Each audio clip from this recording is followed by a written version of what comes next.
రాజకీయాలు.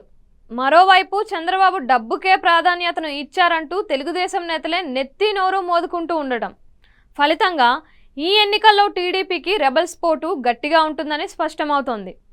ఒక్కవైపు నామినేషన్లకు సమయం ఆసన్నం అవుతూనే ఉంది. ఇలాంటి నేపథ్యంలో పలువురు మాజీ ఎమ్మెల్యేలు, పలు నియోజకవర్గాల ఇన్ఛార్జీలు తమ ప్రయత్నాల్లో తామున్నారు.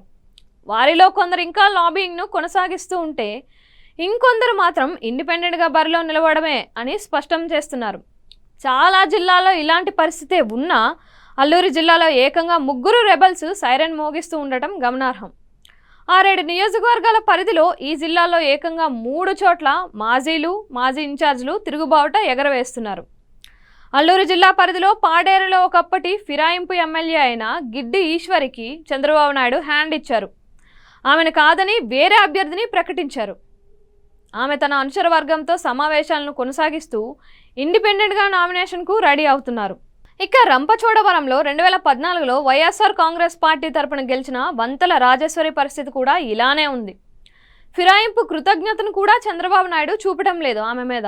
దీంతో ఆమె కూడా ఇండిపెండెంట్గా బరిలో ఉండేలా ఉన్నారు. అరకు విషయంలో అయితే దొన్నుదొరను ముందుగా అభ్యర్థిగా ప్రకటించి తీరా అసలైన సమయంలో చంద్రబాబు హ్యాండ్ ఇచ్చారు.